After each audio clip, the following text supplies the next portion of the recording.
Hello everyone, welcome back to the champions of GA YouTube channel. स्वागत है आप सभी का चैंपियंस ऑफ जीए के इस यूट्यूब चैनल पर। आज 26 मई से संबंधित करंट अफेयर्स के क्वेश्चन इस वीडियो में हम डिस्कस करेंगे।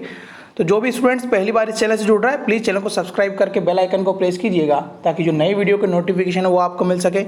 और इस पूरी वीडियो की पीडीएफ फाइल अगर आप चाहते हैं तो उसकी लिंक आपको नीचे डिस्क्रिप्शन बॉक्स में उपलब्ध करा दी जाएगी। वहाँ पर जाकर के आप पीडीएफ फाइल को रिवीजन के लिए डाउनलोड कर सकते हैं। इसके अलावा आप हमारे टेलीग्राम चैनल से भी जुड़ सकते हैं, उसकी भी लिंक आपको नीचे उपलब्ध करा दी गई है। तो शुरू करते हैं हम 26 मई के करंट अफेयर्स के क्वेश्चन।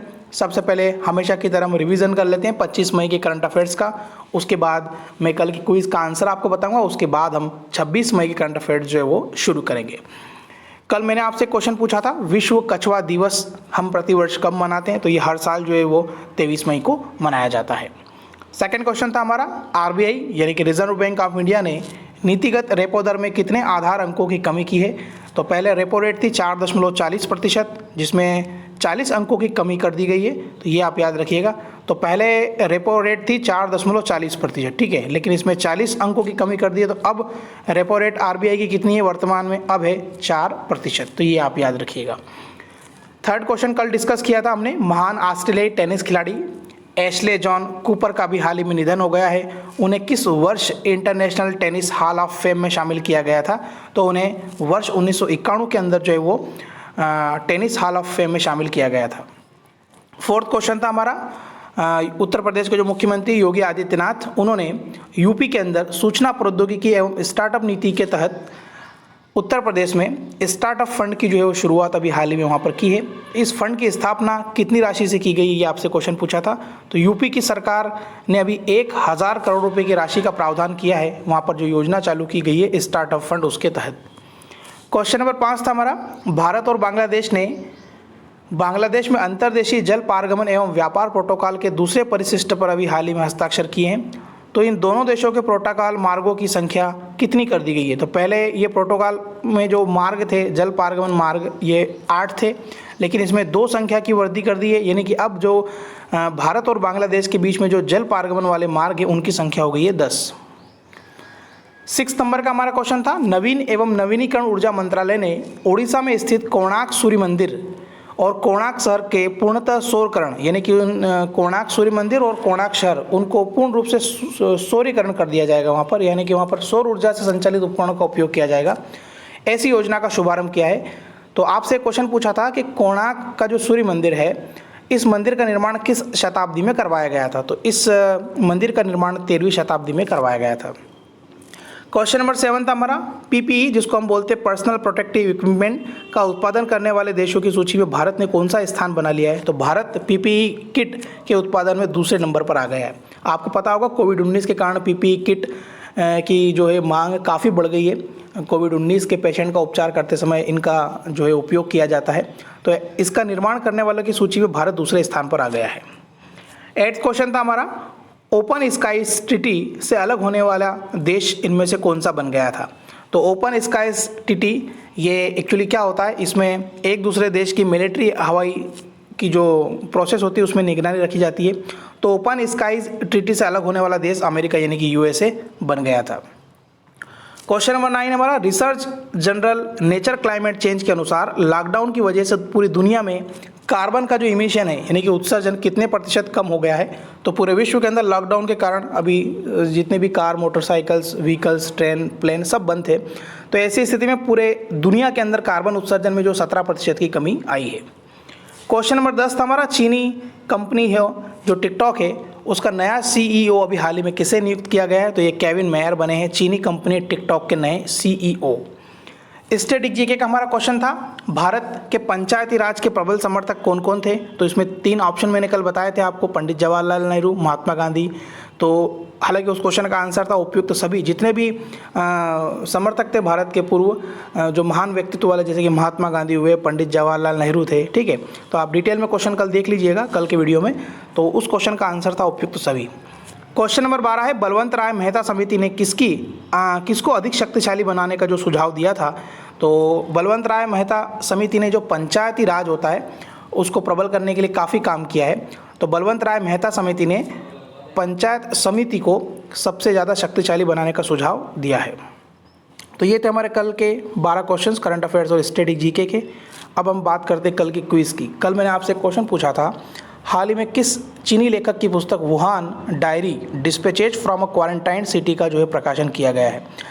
तो इस पुस्तक के लेखक कौन है? तो इसके लेखक थे फांग फांग। ऑप्शन नंबर 3 वाला यहाँ पर सही होगा। तो मैं बता दूँ आपको, चीन का जो एक शहर है वुहान शहर, वहाँ पर कोविड-19 की उत्पत्ति हुई थी। तो उस समय वहाँ पर जो लॉकडाउन घोषित किया गया था, तो उस लॉकडाउन के कारण जितने भी डिजिटल संस्करण आए थे, जितने भी फेसबुक और समाचार पत्रों में जो खबरें प्रकाशित हुई थी, उसी का ये संकलन है। और इस किताब का नाम है Wuhan diary dispatches from a quarantine city. ठीक है, इसके लेखक है फांग फांग। तो कल की क्विज़ के आंसर 3 लोगों ने दिए थे, राकेश डांगी, दीपेश चावला और मोनम भदौरिया। तो इन सभी को बधाई। आज भी वीडियो के अंत में मैं आपसे क्वेश्चन पूछूंगा, उसका आंसर अगर आप जानते हैं तो कमेंट्स करके बताइएगा। चलिए अब शुरू करते हैं हम 26 मई के करंट अफेयर्स के क्वेश्चन। आज का पहला प्रश्न है KKR, ये एक अमेरिका की कंपनी, इसका नाम है Kohlberg crevice Roberts and company. तो KKR ने 11,367 करोड़ के निवेश के जरिए जियो में कितनी फीसदी इक्विटी खरीदने हेतु जो अभी समझौता हाल ही में जियो के साथ किया है। मैं बता दूं, ये जो KKR कंपनी, ये 5वीं कंपनी बन गई जिसने जियो प्लेटफॉर्म के अंदर जो है अपनी हिस्सेदारी खरीदी है। यानी कि अब अन्य कंपनियों की लगभग 17.5% के आसपास हिस्सेदारी जो है वो जियो में हो चुकी है। तो इन्होंने जियो के अंदर जो है वो 2.32% जो हिस्सेदारी परचेस कर ली है। इसके पहले 5 कंपनियां कौन कौन सी थी मैं बता देता हूं आपको। सबसे पहले फेसबुक ने जियो में अपनी हिस्सेदारी खरीदी थी। उसके बाद सिल्वर लेक ने खरीदी है। विस्टा, ये 3rd कंपनी थी, विस्टा इक्विटी, इसने भी जियो के अंदर अपनी हिस्सेदारी खरीदी है। चौथी कंपनी थी जनरल अटलांटिका और 5वीं कंपनी बन गई है KKR। ठीक है, तो ये याद रखिएगा। क्वेश्चन नंबर 2 था हमारा कल का। वित्त मंत्री निर्मला सीतारमन ने हरित ऊर्जा उपकरणों के आयात शुल्क में कितने % की वृद्धि कर दी है? यानी कि हम आयात हमको कम करना है, जबकि निर्यात हम चाहें तो कर सकते हैं। तो आयात शुल्क में जो है अभी परसेंटेज की संख्या बढ़ा करके कर दी है 20%। ऐसा क्यों किया गया है? क्योंकि अभी देश का जो पूरा अर्थव्यवस्था है पूरा बिगड़ा हुआ, तो ऐसी स्थिति में माना जा रहा है कि भारत के अंदर ही जो है वस्तुओं का उत्पादन किया जाए, यानी कि हम विदेशों पर निर्भर कम रहे। हम निर्यात तो कर सकते हैं लेकिन आयात की संख्या में हमको कमी करनी होगी। तो उसी में जो शुल्क बढ़ा दिया 20%। तो ऐसा अनुमान है कि शुल्क बढ़ाने से जो है वो आयात शुल्क में बढ़ोतरी होने से आयात हम कम करेंगे और जो है निर्यात हम करेंगे। ठीक है, यानी कि वस्तुओं का निर्माण देश के भीतर ही किया जाए। इसीलिए जो हमारे वित्त मंत्री निर्मला सीतारमन, उन्होंने जो हरित ऊर्जा उपकरण होते हैं, हरित ऊर्जा उपकरणों को हम नवीनीकरण ऊर्जा संसाधन के नाम से भी जानते हैं। ठीक है, तो आयात शुल्क में हमने वृद्धि करके अब कर दी है इसकी संख्या 20%। तो याद रखिएगा, काफ़ी महत्वपूर्ण क्वेश्चन है ये।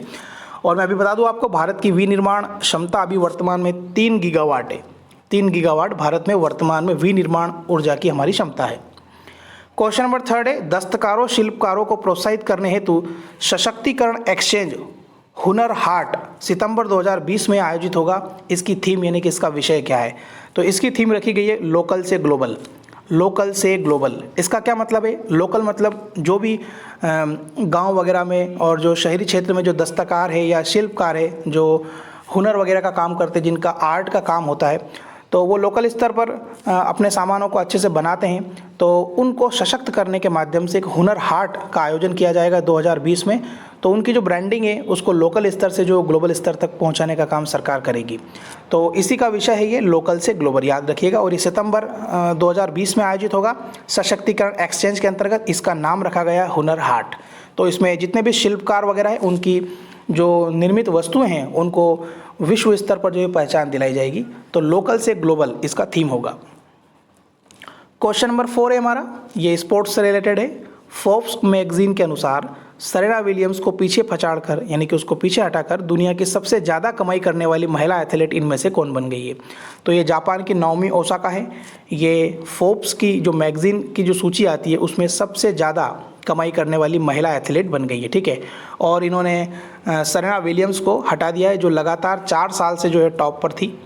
पिछले जो 4 वर्ष से उसमें सबसे ज़्यादा एथलेटिक्स महिला जो है जो कमाई करने वाली थी, उनका नाम था सेरेना विलियम्स। लेकिन अब बन गई है नाओमी ओसाका, ये जापान की है। यानी कि अभी तो चल रहा है 2020, लेकिन 2019 में इनकी जो आय थी वो लगभग 284 करोड़ रुपये थी। ठीक है, 284 करोड़ रुपये इनकी जो सालाना कमाई थी वर्ष 2019 में। तो इन्होंने सेरेना विलियम्स को पीछे हटा करके अब पहला स्थान पा लिया नाओमी ओसाका, ये जापान की है। और मैं बता दूं आपको, नाओमी ओसाका ने 2018 में जो है US ओपन भी जीता है और 2019 में इन्होंने ऑस्ट्रेलिया ओपन भी जीता है। ठीक है, तो काफ़ी इंपॉर्टेंट है। नाओमी ओसाका जो है सेरेना विलियम्स को पीछे पछाड़कर दुनिया की सबसे ज़्यादा कमाई करने वाली महिला एथलीट बन गई है और ये 22 वर्षीय, ये भी आप याद रखिएगा। क्वेश्चन नंबर 5 है, भारतीय अर्थशास्त्री आभास के झा को किसने दक्षिण एशिया में जलवायु परिवर्तन पर महत्वपूर्ण स्थिति के लिए अभी हाल ही में प्रबंधक नियुक्त किया है? तो ये भी काफ़ी महत्वपूर्ण क्वेश्चन है फ्रेंड्स। तो ये अभी विश्व बैंक, जिसको हम वर्ल्ड बैंक के नाम से जानते हैं, उन्होंने जो है इनको अभी दक्षिण एशिया में जलवायु परिवर्तन यानी कि जो क्लाइमेट चेंजेस है उसकी स्थिति के लिए अभी वर्तमान में प्रबंध निदेशक नियुक्त किया है। सो इस क्वेश्चन का आंसर होगा वर्ल्ड बैंक, विश्व बैंक। बता दूं आपको, विश्व बैंक का जो हेडक्वार्टर है वो वाशिंगटन DC, संयुक्त राज्य अमेरिका में, और वर्तमान में इसके जो प्रेसिडेंट है उनका नाम है डेविड मालपास। और अगर आपसे पूछ ले कि विश्व बैंक के अंदर अभी वर्तमान में सदस्य देश कितने हैं, तो ये 189 सदस्य देश है वर्ल्ड बैंक के अंदर। क्वेश्चन नंबर 6 हमारा, मोबाइल ब्रॉडबैंड स्पीड के मामले में भारत पाकिस्तान और नेपाल से नीचे खसक कर कौन से स्थान पर आ गया है? तो इसमें हमारी काफ़ी बुरी स्थिति है, हम 132 स्थान पर है। ठीक है, पिछले साल से और हम 3 पायदान नीचे खसक गए हैं। तो 132 स्थान पर है नेट स्पीड के मामले में भारत, और ये पाकिस्तान और नेपाल से भी बुरी हालत है। पाकिस्तान की अगर हम बात करें तो ये 112 स्थान पर है इसमें, और नेपाल जो है ये इसमें 111 स्थान पर है। तो पूरे 139 देशों की सूची का इसमें सर्वे किया गया था, तो उसमें ब्रॉडबैंड स्पीड के मामले में भारत जो है वो 132वें स्थान पर है। और नेपाल का पूछ ले इसमें तो 111 है, पाकिस्तान 112 है, और टॉप पर कौन है इसमें? तो टॉप पर है दक्षिण कोरिया इसमें सर्वाधिक है। दक्षिण कोरिया की स्पीड की अगर हम बात करें तो लगभग 88 Mbps की जो यहाँ पर नेट की स्पीड है। और भारत की अगर हम बात करें, भारत की स्पीड कितनी है? तो भारत की बहुत कम है, 3.98 Mbps ये हमारे ब्रॉडबैंड की स्पीड है। तो भारत पाकिस्तान और नेपाल से भी नीचे खिसक कर 132 स्थान पर आ गया है इस मामले में। ठीक है, और इसमें 139 देशों का सर्वे किया गया था, और पहले नंबर पर कौन है? तो दक्षिण कोरिया है। क्वेश्चन नंबर 7 है हमारा, किस राज्य के पूर्व शिक्षा मंत्री और पूर्व सांसद नेपाल सिंह का भी हाल ही में निधन हो गया है? तो ये यूपी के थे। ठीक है, उत्तर प्रदेश के पूर्व शिक्षा मंत्री भी थे और पूर्व सांसद भी रह चुके हैं। तो एक काफ़ी दिग्गज नेता थे यूपी सरकार के, तो इनका भी हाल ही में लंबी बीमारी के चलते निधन हो गया है। यूपी की बात है, ये तो मैं बता दूं, यूपी में अभी कल ही मैंने आपको एक क्वेश्चन पढ़ा था, स्टार्टअप फंड के अंतर्गत 1000 करोड़ रुपए की राशि स्वीकृत की है उत्तर प्रदेश की सरकार ने। वहाँ पर जो भी बेरोजगार युवा है उनको उद्योग स्थापित करने के लिए स्टार्टअप फंड की शुरुआत वहाँ पर की गई है। क्वेश्चन नंबर 8 है, भारतीय हॉकी टीम के दिग्गज खिलाड़ी रहे बलवीर सिंह सीनियर का भी हाल ही में निधन हो गया है। उन्होंने हेलेंस्की ओलंपिक 1952 में किस देश के विरुद्ध 6-1 से जीत दर्ज करवाई थी, और उस जीत में जो है 5 गोल भी किए थे, जो कि एक विश्व रिकॉर्ड है। तो आपको बताना है कि ये जो जीत मिली थी ये किस देश के विरुद्ध मिली थी। तो ये नीदरलैंड के खिलाफ हमने हॉकी मैच खेला था हेलेंस्की ओलंपिक 1952 में। तो उसमें 6-1 से भारत ने जीत दर्ज की थी, और उस 6-1 में से लगभग 6 गोलों में से 5 गोल जो है बलवीर सिंह सीनियर ने किए थे। तो ये काफ़ी दिग्गज भारतीय हॉकी टीम के प्लेयर थे जिनका हाल ही में अभी निधन हो गया है। कुछ डिटेल इसमें हम देख लेते हैं। तो इनका पूरा नाम था बलवीर सिंह दोसांझ, इनका भी हाल ही में निधन हो गया है। और इन्होंने 3 बार ओलंपिक स्वर्ण पदक, यानी कि एक तो लंदन ओलंपिक जो 1948 में हुआ था उसमें, एक हेलेंस्की ओलंपिक हुआ था 1952 में, और मेलबर्न ओलंपिक ये भी 1956 में हुआ था। तो ये जीतने वाले भारतीय हॉकी टीम का हिस्सा भी थे। ठीक है, और जो 1956 का जो ओलंपिक हुआ था उसमें भारतीय टीम के कैप्टन भी थे, और फाइनल में इन्होंने पाकिस्तान को हराकर स्वर्ण पदक पर कब्जा किया था। तो 3 क्वेश्चन तो यही बन सकते हैं। लंदन ओलंपिक कब हुआ था? ये 1948 का लंदन ओलंपिक था। और 1952 में ओलंपिक कहाँ हुए? तो ये हेलेंस्की में हुए थे। और 1956 में कहाँ हुए थे? तो मेलबर्न में हुए थे। ठीक है, तो भारत ने जो गोल्ड मेडल जीता था 1956 में, उसके कप्तान थे। इसके अलावा उनके नाम पर ओलंपिक के पुरुष हॉकी फाइनल में एक व्यक्ति द्वारा सबसे अधिक गोल करने का विश्व रिकॉर्ड भी है। तो ये भी आप याद रखिएगा, काफ़ी महत्वपूर्ण नाम है, याद रखिएगा। बलवीर सिंह सीनियर, इनका भी हाल ही में निधन हो गया है।